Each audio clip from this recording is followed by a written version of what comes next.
ओम उमा महेश्वराय नमः। आप सभी का हमारे YouTube चैनल पर हार्दिक स्वागत है। आज सुने शिव महापुराण में आगे की कथा। आज की कथा में आप जानेंगे कामदेव का शिव को मोहने के लिए प्रस्थान और कामदेव का भस्म होना। सबसे पहले आप सभी को बहुत बहुत धन्यवाद मेरे चैनल को अपना प्यार और सहयोग देने के लिए। आप सभी से एक बात और कहनी है, आप कथा सुनने के बाद कृपया वीडियो को लाइक अवश्य किया करें ताकि मेरा वीडियो YouTube आगे तक ले जाए। आइए भगवान शिव के चरणों में नमन करते हुए कथा को शुरू करते हैं। ब्रह्मा जी बोले, नारद, स्वर्ग में सब देवता मिलकर सलाह करने लगे कि किस प्रकार से भगवान रुद्र काम से सम्मोहित हो सकते हैं। शिव जी किस प्रकार पार्वती जी का पाणिग्रहण करेंगे। ये सब सोचकर देवराज इंद्र ने कामदेव को याद किया। कामदेव तुरंत ही वहां पहुंच गए। तब इंद्र ने कामदेव से कहा, हे मित्र, मुझ पर बहुत बड़ा दुख आ गया है। उस दुख का निवारण सिर्फ तुम ही कर सकते हो। हे काम, जिस प्रकार वीर की परीक्षा रणभूमि में, स्त्रियों के कुल की परीक्षा पति के असमर्थ हो जाने पर होती है, उसी प्रकार सच्चे मित्र की परीक्षा विपत्ति काल में ही होती है। इस समय मैं भी बहुत बड़ी मुसीबत में फंसा हुआ हूँ और इस विपत्ति से आप ही मुझे बचा सकते हैं। ये कार्य देवहित के लिए है, इसमें कोई संशय नहीं है। देवराज इंद्र की बातें सुनकर कामदेव मुस्कुराए और बोले, हे देवराज, इस संसार में कौन मित्र है कौन शत्रु, ये तो वाकई देखने की वस्तु है। इसे कहकर कोई लाभ नहीं है। देवराज, मैं आपका मित्र हूँ और आपकी सहायता करने की पूरी कोशिश अवश्य ही करूँगा। इंद्रदेव, जिसने आपके पद और राज्य को छीनकर आपको परेशान किया है, मैं उसे दंड देने के लिए आपकी हर संभव मदद अवश्य करूँगा। अतः जो कार्य मेरे योग्य है मुझे अवश्य बताइए। कामदेव के इस कथन को सुनकर इंद्रदेव बड़े प्रसन्न हुए और उनसे बोले, हे तात, मैं जो कार्य करना चाहता हूँ उसे सिर्फ आप ही पूरा कर सकते हैं। आपके अतिरिक्त कोई भी उस कार्य को करने के विषय में सोच भी नहीं सकता। तारक नाम का एक प्रसिद्ध दैत्य है। तारक ने ब्रह्मा जी की घोर तपस्या करके वरदान प्राप्त किया है। तारक अजेय हो गया है। अब वह पूर्णतः निश्चिंत होकर पूरे संसार को कष्ट दे रहा है। वह धर्म का नाश करने को आतुर है। उसने सभी देवी देवताओं और ऋषि मुनियों को दुखी कर रखा है। हम देवताओं ने उससे युद्ध किया, परंतु उस पर अस्त्र शस्त्रों का कोई प्रभाव नहीं पड़ा। यही नहीं, स्वयं श्री हरि का सुदर्शन चक्र भी तारक का कुछ नहीं बिगाड़ सका। मित्र, भगवान शिव के वीर्य से उत्पन्न हुआ बालक ही तारकासुर का वध कर सकता है। अतः तुम्हें भगवान शिव के हृदय में आसक्ति पैदा करनी है। भगवान शंकर इस समय हिमालय पर्वत पर तपस्या कर रहे हैं और देवी पार्वती अपनी सखियों के साथ मिलकर महादेव जी की सेवा कर रही हैं। ऐसा करने के पीछे देवी पार्वती का उद्देश्य प्रभु शिव को पति रूप में प्राप्त करना है, परंतु भगवान शिव तो परम योगी हैं। उनका मन सदैव ही उनके वश में है। हे कामदेव, आप कुछ ऐसा उपाय करें कि भगवान शंकर के हृदय में पार्वती का निवास हो जाए और वे उन्हें अपनी प्राण वल्लभा बना उनका पाणिग्रहण कर ले। आप कुछ ऐसा कार्य करें जिससे देवताओं के सभी कष्ट दूर हो जाएं और हम सभी को तारकासुर नामक दैत्य से हमेशा के लिए छुटकारा मिल जाए। यदि कामदेव आप ऐसा करने में सफल हो जाएंगे तो हम सभी आपके सदैव आभारी रहेंगे। ब्रह्मा जी बोले, नारद, देवराज इंद्र के कथन को सुनकर कामदेव का मुख प्रसन्नता से खिल गया। तब कामदेव देवराज से कहने लगे कि मैं इस कार्य को अवश्य करूँगा। इंद्रदेव को कार्य करने का आश्वासन देकर कामदेव अपनी पत्नी रति और बसंत को अपने साथ लेकर हिमालय पर्वत पर चल दिए, जहाँ शिव जी तपस्या कर रहे थे। ब्रह्मा जी बोले, हे मुनि नारद, कामदेव अपनी पत्नी रति और बसंत ऋतु को अपने साथ लेकर हिमालय पर्वत पर पहुँचे, जहाँ त्रिलोकीनाथ भगवान शिव तपस्या में मग्न बैठे थे। कामदेव ने शिव जी पर अपने बाण चलाए। इन बाणों के प्रभाव से शिव जी के हृदय में देवी पार्वती के प्रति आकर्षण होने लगा तथा उनका ध्यान तपस्या से हटने लगा। ऐसी स्थिति देख महायोगी शिव अत्यंत आश्चर्यचकित हुए और मन में सोचने लगे कि मैं क्यों अपना ध्यान एकाग्रचित नहीं कर पा रहा हूँ। मेरी तपस्या में ये कैसा विघ्न आ रहा है। अपने मन में ये सोचकर भगवान शिव इधर उधर चारों ओर देखने लगे।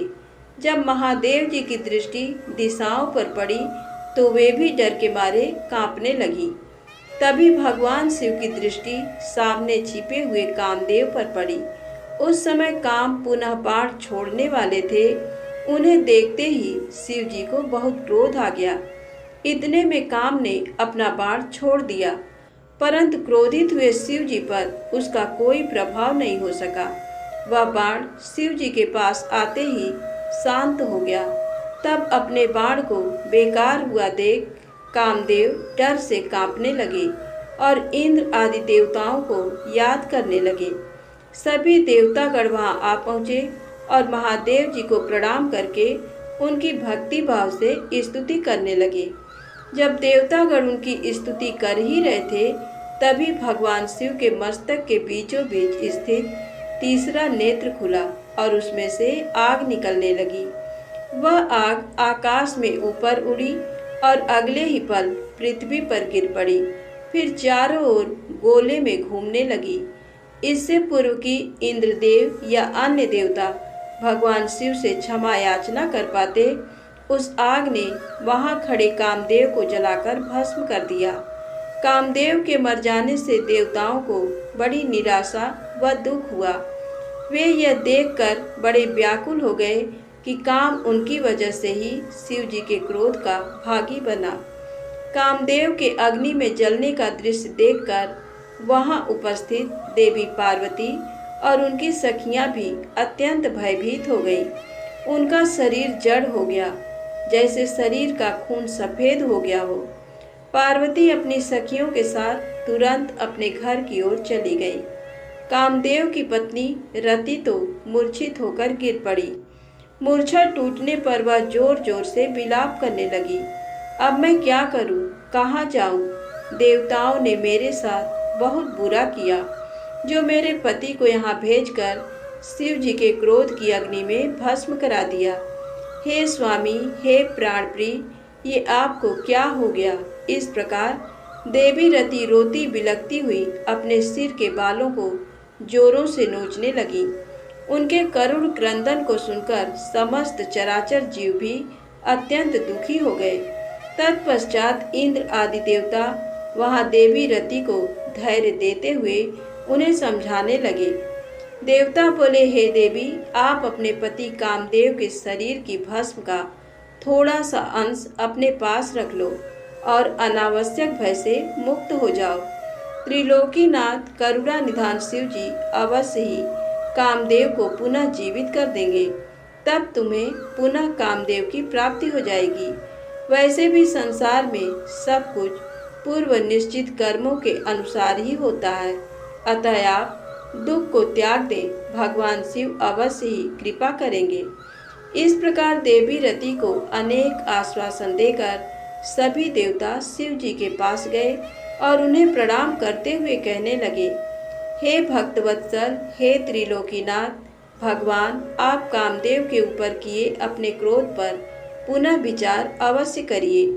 कामदेव ये कार्य अपने लिए नहीं कर रहे थे, इसमें उनका निजी स्वार्थ कतई नहीं था। हे भगवान, हम सभी तारकासुर के सताए हुए थे। उसने हमारा राज्य छीनकर हमें स्वर्ग से निष्कासित कर दिया था। इसलिए तारकासुर का विनाश करने के लिए ही कामदेव ने ये कार्य किया था। आप कृपा करके अपने क्रोध को शांत करें और रोती बिलखती कामदेव की पत्नी रति को समझाने की कृपा करें, उसे सांत्वना दें। अन्यथा हम यही समझेंगे कि आप हम सभी देवताओं और मनुष्यों का संहार करना चाहते हैं। हे प्रभु, कृपा कर रति का शोक दूर करें। तब सदाशिव बोले, हे देवगणों, हे ऋषियों, मेरे क्रोध के कारण मैंने कामदेव को अपने तीसरे नेत्र से भस्म कर दिया है। जो कुछ हो गया है उसको अब बदला नहीं जा सकता, परंतु कामदेव का पुनर्जन्म अवश्य होगा। जब विष्णु भगवान श्री कृष्ण का अवतार लेंगे और रुक्मिणी को अपनी पत्नी के रूप में स्वीकारेंगे, तब देवी रुक्मिणी के गर्भ से श्री कृष्ण के पुत्र के रूप में कामदेव जन्म लेंगे। उस समय कामदेव प्रद्युम्न नाम से जाने जाएंगे। प्रद्युम्न के जन्म के तुरंत बाद ही सबर नाम का असुर उसका अपहरण कर लेगा और उसे समुद्र में फेंक देगा। रति, तब तक तुम्हें संबर के नगर में ही निवास करना होगा। वहीं पर तुम्हें अपने पति कामदेव की प्रद्युम्न के रूप में प्राप्ति होगी। वहीं पर प्रद्युम्न के द्वारा संबरासुर का वध होगा। भगवान शिव की बात सुनकर देवताओं ने प्रसन्नता पूर्वक उन्हें प्रणाम किया और बोले, हे देवाधिदेव महादेव, करुणा निधान, आप कामदेव को जीवन दान दें और कामदेव के पुनर्जन्म तक देवी रति के प्राणों की रक्षा करें। देवताओं की ये बात सुनकर करुणा निधान भगवान शिव ने कहा, मैं कामदेव को अवश्य ही जीवित कर दूंगा।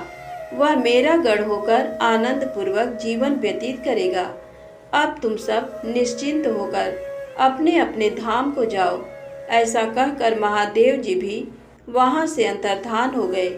उनके कहे वचनों से देवताओं की सभी शंकाएं दूर हो गईं। तत्पश्चात देवताओं ने कामदेव की पत्नी रति को अनेकों आश्वासन दिए और फिर अपने धाम को चले गए। देवी रति भी शिव आज्ञा के अनुसार संबर नगर को चली गई और वहां पहुंचकर अपने प्रियतम के प्रकट होने की प्रतीक्षा करने लगी। ब्रह्मा जी बोले, हे नारद जी, जब भगवान शंकर ने अपना तीसरा नेत्र खोलकर उसकी अग्नि से कामदेव को भस्म कर दिया, तो इस त्रिलोक के सभी चराचर जीव डर के मारे कांपने लगे और भय मुक्ति और महादेव जी के क्रोध को शांत कराने के लिए मेरे पास बड़ी आशा के साथ आए। उन्होंने मुझे अपने कष्टों और दुखों से अवगत कराया। तब सब कुछ जानकर मैं भगवान शंकर के पास पहुंचा। वहां पहुंचकर मैंने देखा कि भगवान शंकर का क्रोध 7वें आसमान पर था। वे भयंकर क्रोध की अग्नि में जल रहे थे। मैंने उस धधकती अग्नि को शिव जी की कृपा से अपने हाथ में पकड़ लिया और समुद्र के पास जा पहुंचा। मुझे अपने पास आया देखकर समुद्र ने पुरुष रूप धारण किया और मेरे पास आ गए और बोले, हे विधाता, हे ब्रह्मा जी, मैं आपकी क्या सेवा करूं? ये सुनकर ब्रह्मा जी कहने लगे, हे सागर, भगवान शिव शंकर ने अपने तीसरे नेत्र की अग्नि से कामदेव को भस्म कर दिया है। इस क्रोधाग्नि से पूरा संसार जलकर राख हो सकता है। इसी कारण मैं इस क्रोधाग्नि को रोककर आपके पास ले आया हूँ। हे सिंधुराज, मेरी आपसे ये विनम्र प्रार्थना है कि सृष्टि के प्रलय काल तक आप इसे अपने अंदर धारण कर लें। जब मैं आपसे इसे मुक्त करने के लिए कहूँ, तभी आप इस शिव क्रोधाग्नि का त्याग करना। आपको ही इसे भोजन और जल प्रतिदिन देना होगा तथा इसे अपने पास धरोहर के रूप में सुरक्षित रखना होगा। इस प्रकार मेरे कहे अनुसार समुद्र ने क्रोधाग्नि को अपने अंदर धारण कर लिया। उसके समुद्र में प्रविष्ट होते समय पवन के साथ बड़े बड़े आग के गोलों के रूप में क्रोधाग्नि समुद्र के पास धरोहर के रूप में सुरक्षित हो गई। तत्पश्चात मैं अपने लोक वापस लौट आया। नारद जी ने ब्रह्मा जी से पूछा, हे दयानिधे, कृपया मुझे ये बताइए कि कामदेव के भस्म हो जाने पर पार्वती देवी ने क्या किया, वे अपनी सखियों के साथ कहाँ गईं? हे प्रभु, कृपया मुझे इस बारे में भी बताइए। नारद जी के ये वचन सुनकर ब्रह्मा जी बोले, भगवान शंकर के तीसरे नेत्र से उत्पन्न अग्नि ने जब कामदेव को जलाकर भस्म कर दिया, तब पूरा आकाश गूंजने लगा। ये दृश्य देखकर देवी पार्वती और उनकी सखियां डरकर अपने घर को चली गईं। वहां पहुंचकर पार्वती जी ने सारा हाल अपने माता पिता को बताया, जिसे सुनकर उन्हें बड़ा आश्चर्य हुआ। अपनी पुत्री को विह्वल देखकर हिमालय को बहुत दुख हुआ। हिमालय ने पार्वती के आंसुओं को पोंछकर कहा, पार्वती डरो मत और रो मत। तब हिमालय ने अपनी पुत्री को अनेकों प्रकार से सांत्वना दी। कामदेव को भस्म करने के उपरांत शिव जी वहां से अंतर्धान हो गए। तब शिव जी को वहां न पाकर पार्वती अत्यंत व्याकुल हो गई। उनकी नींद और चैन जाते रहे। वे दुखी और बेचैन रहने लगी। उन्हें कहीं भी सुख शांति का अनुभव नहीं होता था। तब उन्हें अपने रूप के प्रति भी शंका होती थी। पार्वती सोचती कि क्यों मैंने अपनी सखियों द्वारा समझाने पर भी कभी ध्यान नहीं दिया। देवी पार्वती सोते जागते, खाते पीते, नहाते धोते, चलते फिरते और अपनी सखियों के साथ होते हुए भी सिर्फ महादेव जी का ही ध्यान और चिंतन करती थी। इस प्रकार उनका मन शिव जी के विछोह की वेदना सहन नहीं कर पा रहा था। वे शारीरिक रूप से अपने पिता के घर और हृदय से भगवान शंकर के पास रहती थी। शोक में डूबी पार्वती बार बार मूर्छित हो जाती थी। इससे गिरिराज हिमालय और उनकी पत्नी मैना बहुत दुखी रहते थे। वे पार्वती को समझाने की बहुत कोशिश करते थे, परंतु पार्वती का ध्यान शिव जी की ओर से जरा भी नहीं हटता था। हे देवर्षि नारद, एक दिन देवराज इंद्र की इच्छा से आप घूमते हुए हिमालय पर्वत पर आए। तब शैलराज हिमालय ने आपका बहुत आदर सत्कार किया और आपका कुशल मंगल पूछा। आपको उत्तम आसन पर बिठाकर हिमालय ने सारा वृत्तांत सुनाया। हिमालय ने बताया कि किस प्रकार पार्वती जी ने महादेव जी की सेवा आरंभ की। इसके बाद अपनी पुत्री के शिव पूजन से लेकर कामदेव के भस्म होने तक की सारी कथा आपको सुनाई। ये सब सुनकर आपने गिरिराज हिमालय से कहा कि आप भगवान शिव का भजन करें। तत्पश्चात हिमालय से विदा लेकर आप एकांत में गुमसुम बैठी देवी पार्वती के पास आ गए। तब उनका हित करने की इच्छा से आपने उन्हें इस प्रकार सत्य वचन कहे। आपने कहा, हे पार्वती, तुम मेरी बातें ध्यान पूर्वक सुनो। तुम्हारी ये दशा देखकर ही मैं तुमसे ये बात कह रहा हूँ। तुमने हिमालय पर्वत पर पधारे महादेव जी की सेवा की, परंतु तुम्हारे मन में कहीं न कहीं अहंकार का वास हो गया था। शिव भक्त वत्सल हैं। वे अपने भक्तों पर सदैव अपनी कृपा दृष्टि बनाए रखते हैं। वे विरक्त और महायोगी हैं। तुम्हारे अंदर उत्पन्न हुए अभिमान को तोड़ने के लिए ही सदा शिव ने ऐसा किया है। अतः तुम उन्हें तपस्या द्वारा प्रसन्न करने का प्रयत्न करो। तुम चिरकाल तक उत्तम भक्ति भाव से उनकी तपस्या करो। तुम्हारी तपस्या से प्रसन्न होकर महादेव जी निश्चय ही तुम्हें अपनी सधर्मिणी बनाना स्वीकार करेंगे। यही शिव जी को पति रूप में प्राप्त करने का एकमात्र साधन है। हे नारद, आपकी ये बात सुनकर देवी शिवा हर्षित होते हुए इस प्रकार बोली, हे मुनिश्रेष्ठ, आप सब कुछ जानने वाले तथा इस जगत का उपकार करने वाले हैं। अतः आप शिव जी की आराधना के लिए मुझे कोई मंत्र प्रदान करें। तब आपने पार्वती को पंचाक्षर मंत्र शिव मंत्र ओम नमः शिवाय का विधि पूर्वक उपदेश दिया। इसके प्रभाव का वर्णन करते हुए आपने कहा, ये मंत्र सब मंत्रों का राजा है और सभी कामनाओं को पूरा करने वाला है। ये मंत्र भगवान शिव को बहुत प्रिय है। ये साधक को भोग और मोक्ष प्रदान करने वाला है।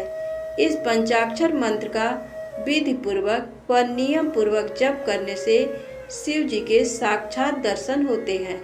देवी, इस मंत्र का विधि पूर्वक जाप करने से तुम्हारे आराध्य देव करुणा निधान भगवान शिव शीघ्र ही तुम्हारे समक्ष प्रकट हो जाएंगे। अतः तुम शुद्ध हृदय से शिव जी के चरणों का चिंतन करती हुई इस महामंत्र का जाप करो। इससे तुम्हारे आराध्य देव संतुष्ट होकर तुम्हें दर्शन देंगे। अब देवी पार्वती, तुम इस मंत्र को जपते हुए शिव जी की तपस्या करो। इससे महादेव जी बस में हो जाते हैं। उत्तम भाव से की गई तपस्या से ही मनोवांछित फलों की प्राप्ति होती है। ब्रह्मा जी बोले, नारद, तुम भगवान शिव के प्रिय भक्त हो। तुम अपनी इच्छा अनुसार जगत में भ्रमण करते हो। तुमने देवी पार्वती को सभी कुछ समझाकर देवताओं के हित का कार्य किया। तत्पश्चात तुम स्वर्ग लोक को चले गए। तुम्हारी बात सुनकर देवी पार्वती बहुत प्रसन्न हुई। प्रेम से बोले, शंकर भगवान ने की जय हो। कथा समाप्त होती है। दोस्तों, आपको कथा कैसी लगती है कृपया कमेंट में ज़रूर बताएं और वीडियो को लाइक करना ना भूलें। प्रेम से बोलें, जय माता दी, जय भोलेनाथ।